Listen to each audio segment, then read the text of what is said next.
E aí, turma, beleza? Vamos começar então mais um assunto, tá? No nosso conteúdo, a gente tá vendo espelhos esféricos e agora a gente vai seguir um pouquinho para falar de raios notáveis, tá? O que é que são esses raios notáveis? Bom, esses raios notáveis são raios que vão auxiliar a gente a construir as imagens. Eu não sei se você se lembra, mas quando a gente tratava de um espelho plano, né? A gente tinha essa seguinte situação aqui, ó. Espelho plano, aí eu desenhava geralmente uma estrela e aqui um observador, né? E aí como é que a gente fazia? A gente fazia o raio de luz vindo aqui, né? E vindo para os olhos do observador, né? E fazia aqui os prolongamentos, né? Consequentemente, do ponto onde acontecia o cruzamento desses prolongamentos, a gente tinha justamente a formação da imagem. Então, essa formação da imagem da gente, ela vai se dar, né, por meio do cruzamento dos raios ou dos prolongamentos. Nada melhor do que falar dos raios notáveis, né? Então, aqui eu tenho simbologias, tá? Lembrando que quando essa rachurazinha ela está na parte de trás, indica a parte não reflexiva. Então, esse espelho ele reflete com essa parte interna aqui, portanto, ele é um espelho côncavo, né? Enquanto esse outro aqui ele reflete com a parte de fora, então ele é considerado um espelho convexo. É isso? Mesma coisa para cá, a gente tem um côncavo, tá? E a gente tem o convexo. E hoje a gente vai estudar, tá? 4 propriedades desses raios notáveis, ok? A primeira propriedade, ela diz o seguinte: todo um raio de luz que incide paralelo, tá, ao eixo principal, ele vai refletir pelo foco do espelho. Então, o que é que vai acontecer? Vamos analisar primeiro para o espelho côncavo. Então, toda vez que a gente tiver um raio de luz entrando no paralelo em relação ao nosso eixo principal, esse raio de luz ele vai passar pelo foco, tá? Pergunta: Ives, se eu der um zoom aqui, esse ângulo de incidência, ele vai ser igual a esse ângulo refletido? Vai, gente. Por quê? Porque a gente sabe que lá era uma questão de quê? De lei da reflexão, segunda lei da reflexão, né? Ângulo de incidência é igual a ângulo de reflexão. Então é válido para qualquer caso, independente do espelho. É justamente por conta disso, a gente não tem tempo para fazer essa demonstração, mas é por conta disso que esse raio de luz paralelo, ele vem para esse foco, né? A pergunta que você deve estar fazendo é, Ives, e o convexo? O convexo ele vem pelo lado de fora, né? Vem pelo lado de fora. E aí, como é que danado ele atinge o foco? Ele não consegue atingir o foco, né? Ele não consegue atingir o foco, mas o prolongamento dele consegue. Então, a gente desenha o prolongamento, né? Que seria as linhas pontilhadas, e projeta um raio de luz para cá. E olha o que é que você nota de interessante, né? Já de cara, com essa propriedade. Que o espelho côncavo, ele concentra os raios, né? Então, por conta disso que tem uma concentração, por exemplo, no rosto, no estúdio de maquiagem, quando eu quero ampliar. E aqui no convexo, ele espalha os raios. Devido a acontecer o espalhamento dos raios, o que é que a gente nota? Que há um aumento do campo visual, tá? Por exemplo, se esse raio viesse por baixo, a gente faria o prolongamento aqui e jogaria aqui, tá? Já nesse caso aqui, se o raio viesse por baixo, então ele vem paralelo e ele sai pelo foco do espelho. Ok? Beleza? Então, todo raio de luz que entra paralelo, sai pelo foco. Entra paralelo, sai pelo foco, tá? Qual é o detalhe, né? A gente vai começar, quando for classificar as imagens da próxima aula, a falar o que é real e o que é virtual. Bom, virtual é tudo aquilo que a gente não vai conseguir ser palpável, tá? Então, por exemplo, isso aqui não é palpável, está na parte de trás do espelho. Então, a gente vai dizer lá que o foco do espelho convexo ele é virtual. Mas isso aqui é palpável, a gente consegue tocar. Então, a gente vai dizer que o foco do espelho côncavo, ele é real, tá? Então, só estou mostrando isso aqui rapidamente, porque a gente vai tratar disso um pouquinho mais à frente, tá? Beleza? Então, a gente também pode aplicar uma relação que vem de, observação, uma relação que vem do princípio, lá do comecinho das nossas aulas, tá? Da reversibilidade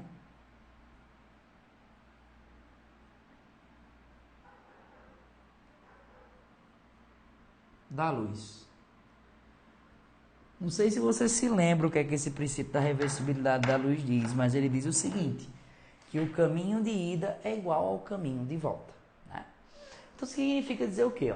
Que se o raio de luz que entra paralelo sai pelo foco, significa dizer que aquele raio de luz que incide pelo foco, ele vai ser refletido o quê? Paralelo. Então, vai acontecer isso aqui, ó. Um raio de luz que ele entra pelo foco do espelho, ele vai sair, ó, paralelo. Tá? É essa relação que acontece aqui. Então, o raio de luz que entra pelo foco, ele sai paralelo. Tá? E vizinho aqui no convexo. Eu vou botar de azul, né? Que eu estou usando azul para o côncavo e vermelho para o convexo, só para a gente ficar com umas cores bacaninhas, tá? Então é isso aqui que acontece, tá? Então esse é o caso do côncavo. E no caso do convexo, ele vai entrar assim, ó. Tentando entrar por aqui, né? A gente testa com prolongamento. Consequentemente, ele sai paralelo, tá? Então, se você notar, os desenhos são praticamente iguais. O que muda é simplesmente a orientação da setinha, né? Entrou pelo foco, saiu paralelo. Entrou paralelo, sai pelo foco, tá? Então, entra pelo foco, sai paralelo. Entra paralelo, sai pelo foco. Tudo bem? Então, esses aí foram os nossos dois primeiros que a gente trabalhou. E aí existem duas outras características que a gente vai mostrar agora, tá? Que vai ser o tópico 3 e o nosso tópico 4. Vou dar sugiro que você dê uma pausa agora nesse vídeo para tirar um print. E aí, depois do nosso momento síncrono, você pega para copiar. Tudo bem?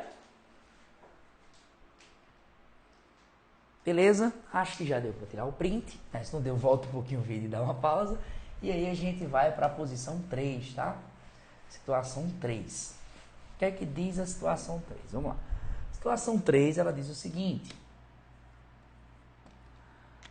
Todo raio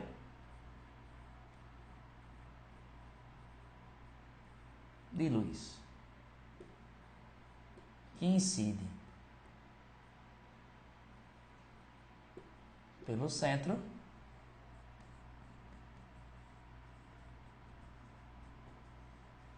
reflete pelo centro.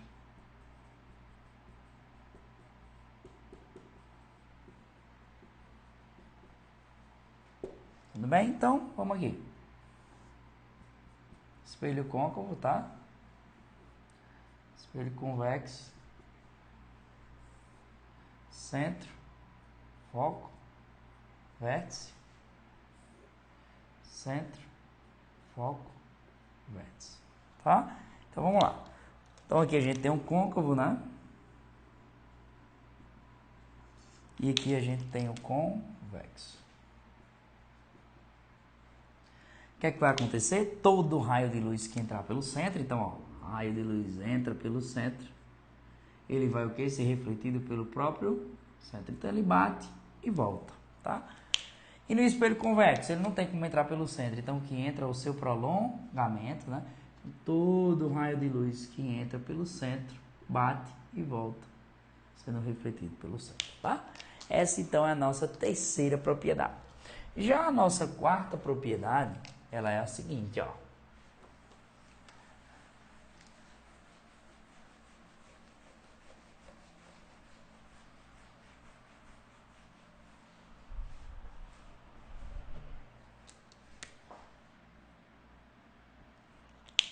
Todo raio de luz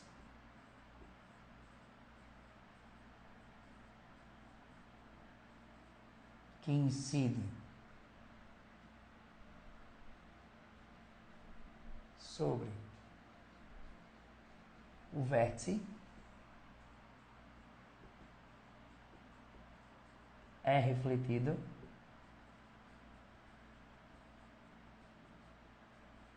simetricamente.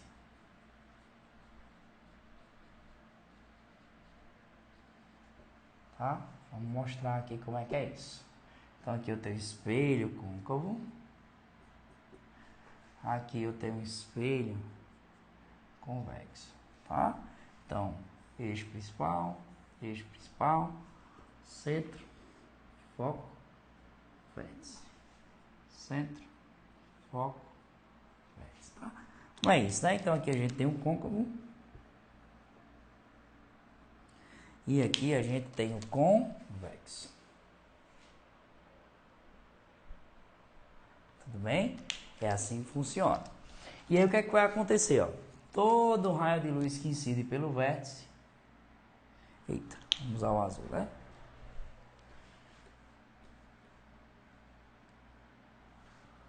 Todo raio de luz que ele incide pelo vértice, ó, ele sai simetricamente igual, tá? Então quer dizer aqui que este ângulo aqui é igual a este ângulo aqui, beleza? E aqui no caso do convexo ele vai sair por aqui, tá? E aqui esse ângulo vai ser simetricamente igual aqui e simetricamente igual aqui, ou seja, esse ângulo é igual a esse, beleza? E aí, para a gente gerar algumas aplicações, tá? Eu vou montar, tá? O que é que vai acontecer quando a gente começar a formar imagens nesses espelhos, né? A gente mostrou aí o que é que acontece com os raios notáveis e agora a gente vai ver como é que pode formar imagens nesses espelhos. Bom, para poder formar imagem nesses espelhos, tem que acontecer o cruzamento dos raios. Eu não vou muito a fundo nessa parte agora, tá? Porque eu estou mais interessado em vocês entenderem os raios notáveis. Mas para a gente aplicar um pouco, eu vou dar um exemplo da imagem do espelho côncavo e depois vou dar um outro exemplo da imagem do espelho convexo, tá? Mas já a aula que vem a gente vai trabalhar bem pausadamente cada tópico desse. Tudo bem? Então vamos lá. Ó. Então eu vou colocar aqui a nossa primeira situação, tá? Então vamos chamar de tópico 5. No caso, vamos chamar de aplicações.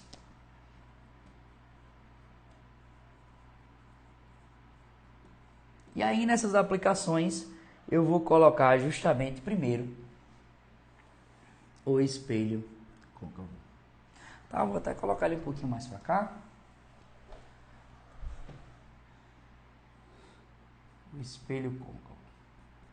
E aí, ó, eu vou desenhar o centro, o foco e o vértice. Tudo bem? Então, o primeiro exemplo que eu vou botar é do espelho côncavo. E aí eu vou desenhar um objeto, que no caso da gente vai ser uma vela, tá? Bem aqui. Tudo bem? E a gente está interessado na chama dessa vela. Bom, a gente pode usar qualquer raio para poder projetar essa situação, tá? Mas a primeira situação que a gente tem que se ligar é, vamos usar o clássico, tá? Todo um raio de luz que entra paralelo, ele sai por onde? Sai pelo foco, tudo bem? Então, todo raio de luz que entra paralelo sai pelo foco, então aqui eu usei a preposição 0,1, tudo bem? E agora eu vou usar a preposição 0,4, tá? Qual é a preposição 0,4? Aqui entra pelo vértice, sai pelo vértice, tá? Nosso momento síncrono, já eu vou mostrar para vocês até uma manhãzinha para você lembrar, tá? Então, todo que entra pelo vértice, né? Sai simetricamente igual, não é isso? Sai simetricamente igual. Então, o nosso observador, ele tem que estar aqui nessa região, né? Que a gente chama de quê? De campo visual. Então, aqui está o observador. Sem observador não existe ótica, né? Então, ó, se você notar, esses raios de luz aqui, esse e esse que são refletidos, eles nunca vão se cruzar. Mas se eu fizer os seus prolongamentos, ó, eu vou notar que ocorre neles um cruzamento. Olha onde é que acontece o cruzamento. O cruzamento acontece lá em cima. Ó. Eita, Ives. Então, ó, a chama da vela vai ser projetada aqui, tá? E, consequentemente, o resto da vela é isso aqui, ó. Vixe, Ives, como a vela ficou maior, não foi? Foi. O que é que a gente falou? Que esse espelho côncavo ele é usado geralmente em estúdios de maquiagem, né? Por ele ser usado em estúdios de maquiagem, o que é que ele faz? Geralmente, né? Ele amplia, ou seja, ele aumenta, tá? Então, olha aqui a gente tem um objeto e aqui a gente tem a imagem. Como é que eu consegui determinar a imagem? Por meio do cruzamento dos prolongamentos, né? Porque os raios não conseguiam se cruzar, então é o cruzamento dos prolongamentos. Aí na aula que vem eu vou classificar essas imagens, tá? Vou dizer que é maior, vou dizer que é virtual, um bocado de coisa. O que interessa agora entender é como se projeta a imagem. Tudo bem? E aí agora a gente vai mostrar para o espelho convexo, tá? Como é que se forma aí então uma imagem no nosso espelho convexo? Então se liga só.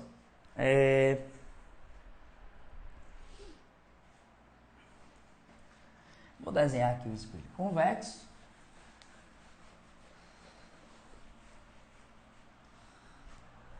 Desenhando esse espelho convexo, a gente tem o seguinte, ó. Aqui o espelho convexo. Vértice. Foco. Centro, tá? Vou colocar um objeto que é a mesma velinha aqui. Tá? E aí eu vou usar, gente, os mesmos raios notáveis para determinar, tá? Então, a característica 1 e a característica 4, tá?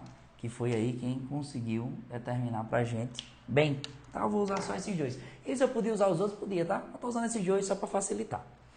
Lembrando que esse desenho tem que ser em escala para bater, então se você não tem muita prática de desenho, é interessante fazer com as réguas. Tá? Então vamos lá, ó. Então todo raio de luz que entra paralelo, né? Ó, ele deveria sair pelo foco, né? Então ele faz assim, ó. Beleza? E todo raio de luz que entra pelo vértice, ele sai simétrico. Então entra pelo vértice, ele sai simétrico.